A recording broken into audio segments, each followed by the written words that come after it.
Hello and welcome my dear student. बेटा आज हम क्या करेंगे। आज हम करने वाले हैं क्लास 12th की अकाउंट्स का चैप्टर नंबर फर्स्ट। और ये इस चैप्टर नंबर फर्स्ट की हमारे पास है class number second. Chapter first में जिसका नाम है आपके पास गैर लाभकारी संस्थाओं के खाते। गैर लाभकारी संस्थाओं के खाते या कुछ बुक में लिखा होगा अलाभकारी संस्थाओं के खाते। तो इस चैप्टर की एक क्लास हो चुकी है। अगर आपने वो क्लास नहीं ली है तो मैं डिस्क्रिप्शन में, जो नीचे डिस्क्रिप्शन होता है, वहाँ पर उसका लिंक दे दूंगा। आप क्लिक करके क्लास नंबर फर्स्ट इसकी ले सकते हैं, जिसमें हम लोगों ने पढ़ा था कि ये अलाभकारी संस्थाएं होती क्या हैं, इन्हें कितनी तरह के अपने अकाउंट्स बनाने होते हैं, इन्हें कहाँ कहाँ से इनकम होती है।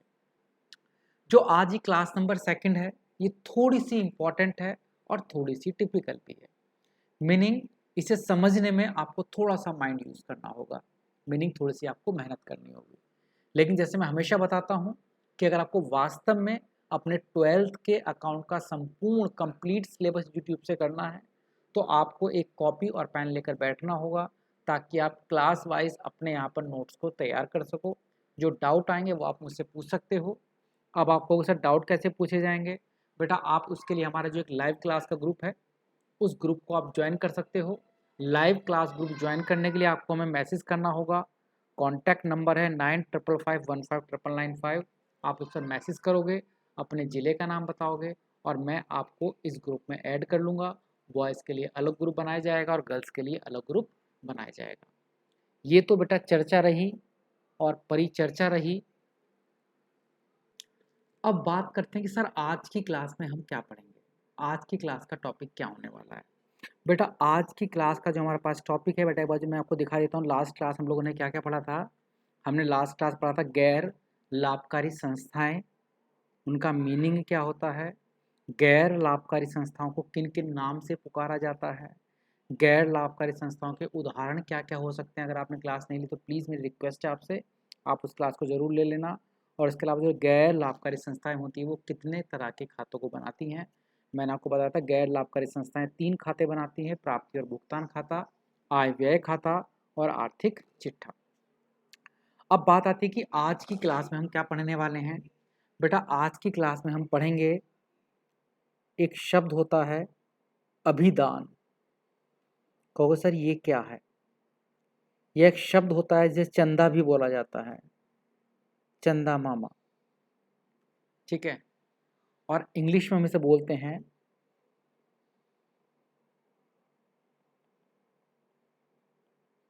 सब्सक्रिप्शन।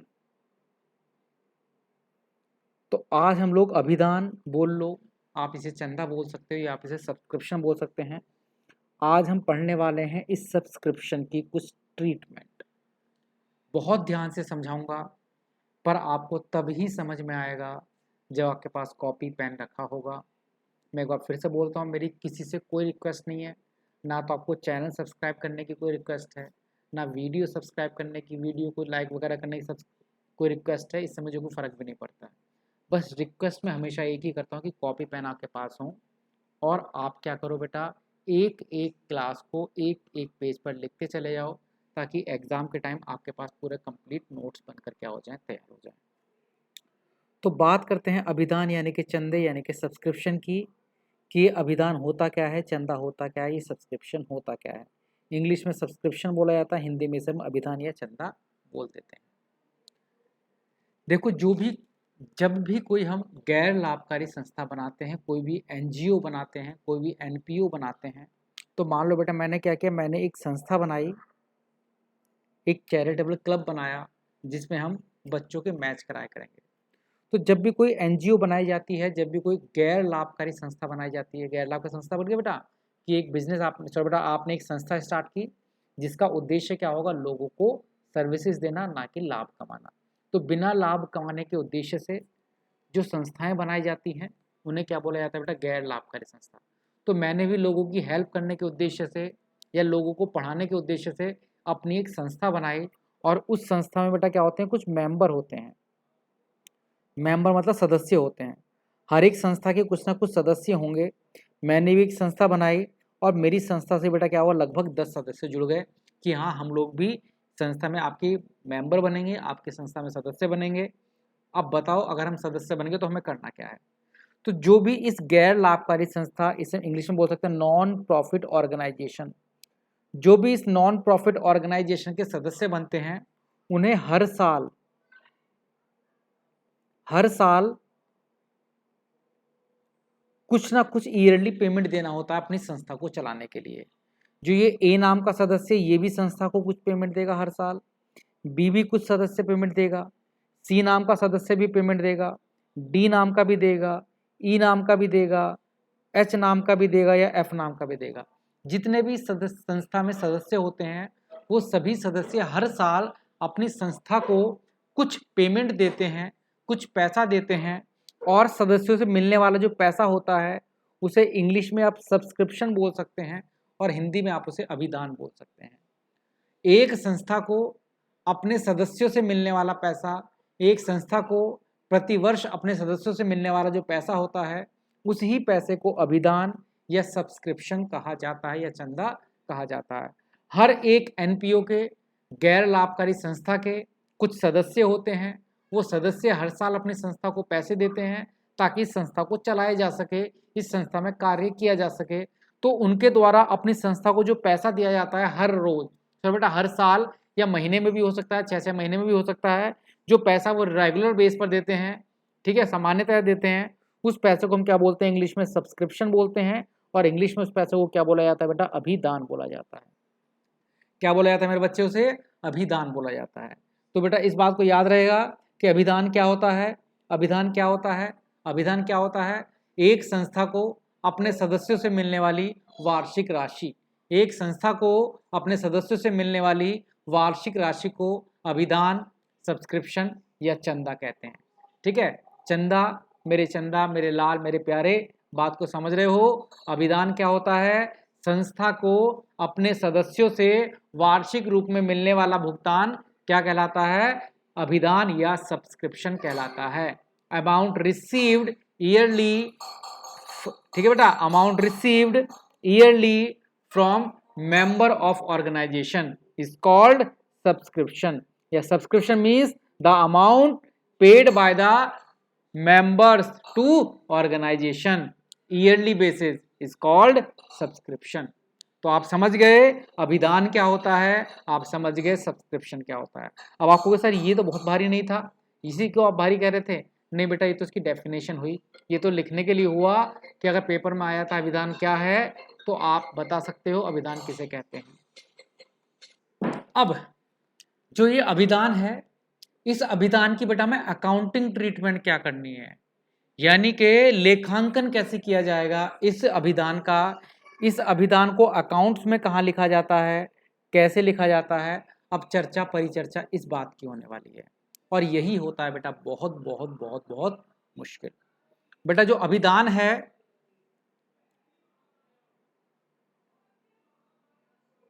मैं उसकी आपको कुछ ट्रीटमेंट बता रहा हूं बेटा, इंग्लिश में भी बताऊंगा, हिंदी में भी बताऊंगा।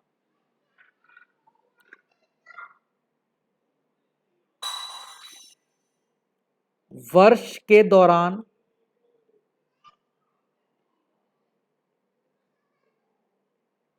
प्राप्त चंदा।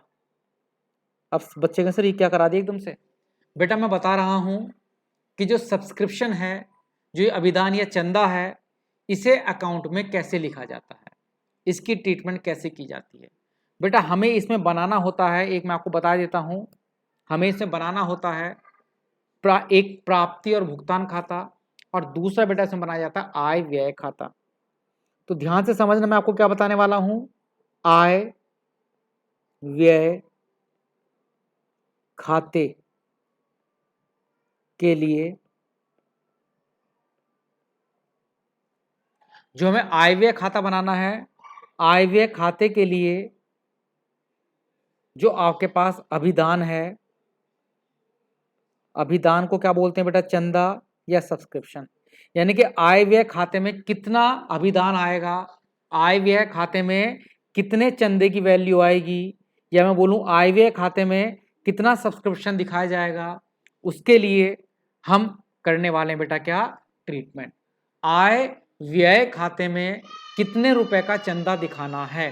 आय व्यय खाते में कितने रुपए का चंदा दिखाया जाएगा, उसके लिए हम आज एक ट्रीटमेंट करेंगे। हम एक छोटा सा फॉर्मूला सीखेंगे, वो फॉर्मूला आपको कॉपी पर नोट करना है। अगर आप कॉपी पर नोट करोगे तो ही आप कर पाओगे, अदरवाइज आप नहीं कर पाओगे। तो सबसे पहले आप क्या लिखोगे इसके लिए, वर्ष के दौरान प्राप्त चंदा, आपको वर्ष में कुल कितना चंदा प्राप्त हुआ। इसमें आप क्या करोगे, प्लस करोगे वर्ष के अंत में अप्राप्त चंदा, अप्राप्त चंदा, वर्ष के अंत में कितना चंदा आपके पास अप्राप्त था। इंग्लिश में से क्या बोलेंगे, आउटस्टैंडिंग।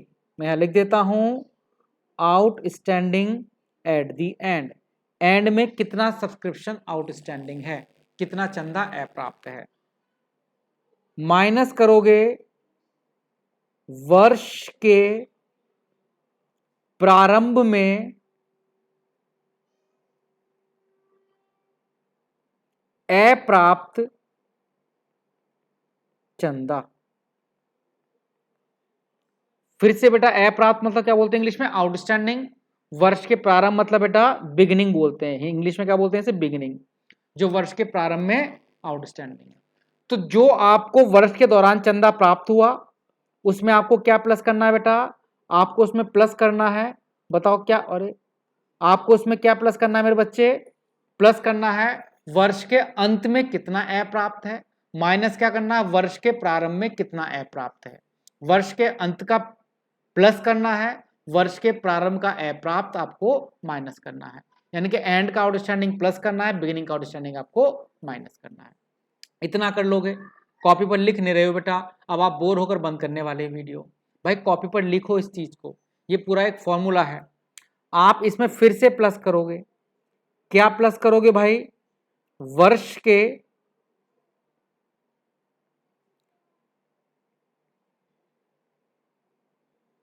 प्रारंभ में, वर्ष के प्रारंभ में अग्रिम चंदा, अग्रिम चंदा, अग्रिम को बेटा इंग्लिश में बोलते हैं एडवांस। यानी कि क्या प्लस करना है बेटा आपको, क्या प्लस करना है बेटा आपको, एडवांस, लेकिन कौन सा वाला, बिगिनिंग का। बिगिनिंग मतलब वर्ष के प्रारंभ में जो आपको एडवांस में चंदा मिल गया था, वर्ष के शुरुआत में ही जो आपको एडवांस में चंदा मिल गया था। और माइनस क्या करना है बेटा आपको इसमें, वर्ष के अंत में अग्रिम चंदा।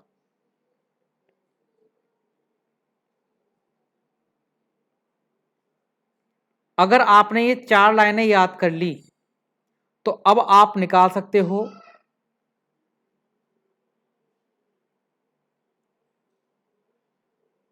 आय, हमारा क्या निकला बेटा, ये व्यय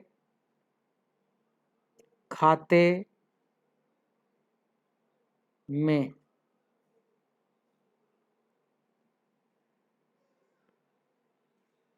ऐसा लिख दो, आय व्यय खाते के लिए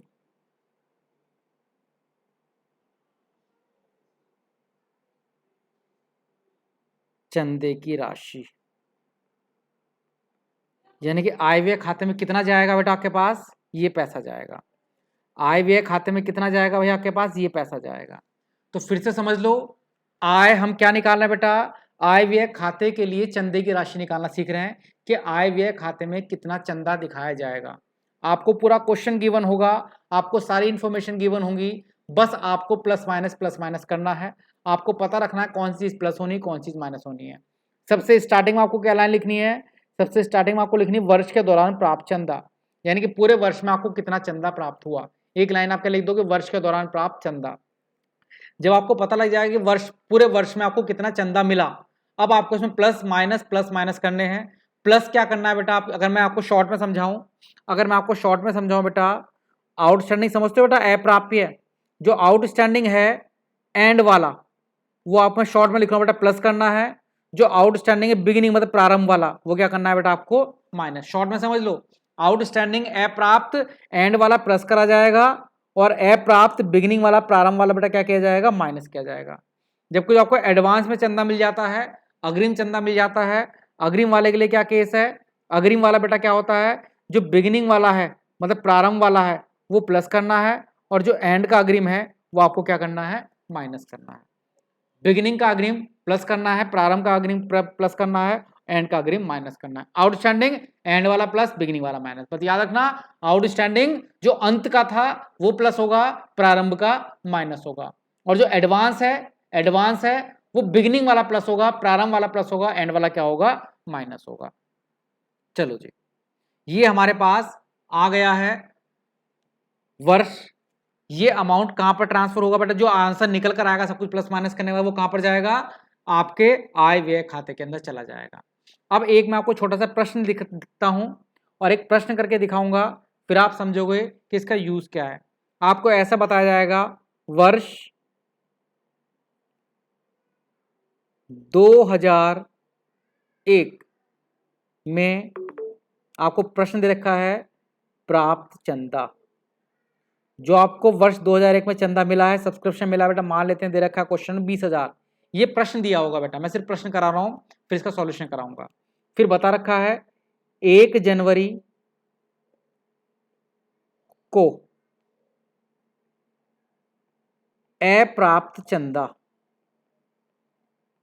2,000 रुपए, 31 दिसंबर को अप्राप्त चंदा 4,000, 1 जनवरी को अग्रिम चंदा, अग्रिम मतलब एडवांस 3,000 रुपए। ये प्रश्न दिया होगा 31 दिसंबर को अग्रिम चंदा 6,000 रुपए। ऐसा हमें क्वेश्चन दे दिया और बोला जाएगा चंदे की कौन सी राशि आय व्यय खाते में दिखाई जाएगी, या चंदे की कितनी राशि आय व्यय खाते में दिखाई जाएगी। ये आपका प्रश्न बन गया बेटा कि चंदा कितने रुपए का चंदा आय व्यय खाते में दिखाया जाएगा। तो बहुत भारी नहीं है, सिंपल से आपको एक लाइन खींचनी है इस तरह से। ये सॉल्यूशन हो गया बेटा आपके पास, ये सॉल्यूशन है। क्या लिखोगे सबसे पहले, वर्ष के दौरान प्राप्त चंदा, वर्ष के दौरान प्राप्त चंदा। आपको वर्ष के दौरान कितना चंदा मिला, 20,000 रुपए। अब मैंने बताया था आपको कुछ प्लस करना होता है, कुछ माइनस करना होता है। ये प्रश्न है, ये क्वेश्चन आपको पेपर में गिवन होगा, ऐसा गिवन होगा बेटा 5 लाइनें। अब आपको नीचे सॉल्यूशन करना होगा, और मैंने आपको बताया था बेटा एक प्लस करना है, एक माइनस करना है, एक प्लस करना है, एक माइनस करना है। अब क्या प्लस करना है, क्या माइनस करना है। सबसे पहले मैंने बताया था कि जो मैं शॉर्ट में लिख रहा हूं बेटा, अंत का अप्राप्त है वो क्या करते हैं, प्लस, है ना, एंड का आउटस्टैंडिंग, और जो प्रारंभ का अप्राप्त होता है उसे क्या करते हैं, माइनस। ठीक है, बिगिनिंग का आउटस्टैंडिंग, अप्राप्त को बोलते हैं आउटस्टैंडिंग। वैसे ही क्या प्लस करते हैं, प्रारंभ का अग्रिम, एडवांस। एडवांस जो बिगिनिंग वाला है वो प्लस किया जाएगा, और क्या माइनस किया जाएगा, अंत का अग्रिम। जो अंत का अग्रिम है बेटा वो क्या करना है, आपको माइनस करना है। यानी जो एडवांस है वो बिगिनिंग वाला प्लस है, जो एडवांस है वो एंड वाला क्या है बेटा, माइनस है। एडवांस में उल्टा होता है, आउटस्टैंडिंग में उल्टा होता है। आउटस्टैंडिंग एंड वाला प्लस करना है, जबकि एडवांस में अग्रिम में प्रारंभ वाला प्लस करना है। अब अमाउंट देख लेते हैं। सबसे पहले बेटा अंत का आउटस्टैंडिंग देखना है। अंत कब होगा, 31 दिसंबर को। 31 दिसंबर को अप्राप्त कितना दे रखा है भैया आपके पास, 4,000 रुपए। लिख दो 31 दिसंबर को अप्राप्त कितना था, 4,000 रुपए। उसके बाद प्रारंभ का अप्राप्त कितना है, प्रारंभ का अप्राप्त कितना है, प्रारंभ मतलब 1 जनवरी को प्रारंभ क्या लाएगा भाई, प्रारंभ का अप्राप्त कितना है, 2,000 रुपए। उसके बाद प्रारंभ का अग्रिम, प्रारंभ कब होता है, 1 जनवरी को। 1 जनवरी को अग्रिम चंदा कितना दे रखा है, 3,000 रुपए। तो 1 जनवरी को अग्रिम चंदा था 3000 रुपये। फिर अंत का अग्रिम, अंत कब होगा? 31 दिसंबर को। देखो ध्यान से, 31 दिसंबर में सर्कल कर रहा हूं। 31 दिसंबर को अग्रिम कितना है? एंड में अग्रिम कितना है? 6000 रुपये।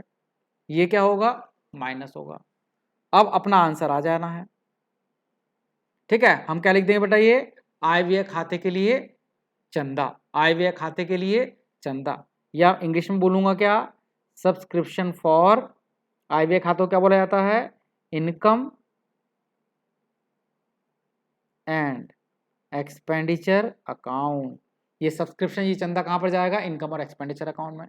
20,000 में 4 प्लस करो 24 हो गया, 2 घटा दो फिर से 22 हो गया, 22 में 3 जोड़ दो 25 हो गया, 25 में 6 घटा दो 19 हो गया। तो 19,000 रुपये मेरे पास क्या आ जाएगा इसका आंसर? ये रहा बेटा आंसर। 20 में 4 प्लस करने 24, 24 में 2 माइनस करोगे बेटा फिर से कितना बचेगा? 22, 22 में फिर से 3 जोड़ दोगे 25, 25 में 6 घटा दोगे तो कितना आ जाएगा? 19। तो इस तरह से निकाला जाता है subscription for income and expenditure account. आय व्यय खाते के लिए चंदे की राशि इस प्रकार से निकाली जाएगी। अब बताओ समझ में आया कि नहीं आया? इसके लिए आपको क्या याद करना पड़ेगा? इसके लिए आपको याद करना पड़ेगा ये वाला फॉर्मूला। ये फॉर्मूला आपको याद करना है। अगर आपको ये फॉर्मूला याद हो जाता है आप चंदे की राशि आराम से निकाल सकते हैं। ये क्लास बेटा मैं एक क्लास न्यूमेरिकल, एक क्लास थ्योरी ऐसा करके पढ़ाऊंगा ताकि आप बोर भी ना हो। लेकिन इसे क्वेश्चन को कॉपी पर जरूर नोट कर लें, और इस तरह के क्वेश्चन बेटा एक बार अपनी बुक से करके देखें। मैं कुछ बुक के क्वेश्चन भी आपको कराऊंगा, NCERT के क्वेश्चन भी कराऊंगा। चलिएगा, तब तक के लिए अपना ध्यान रखें, अपने घर पर रहें, सुरक्षित रहें। जय हिंद, जय भारत।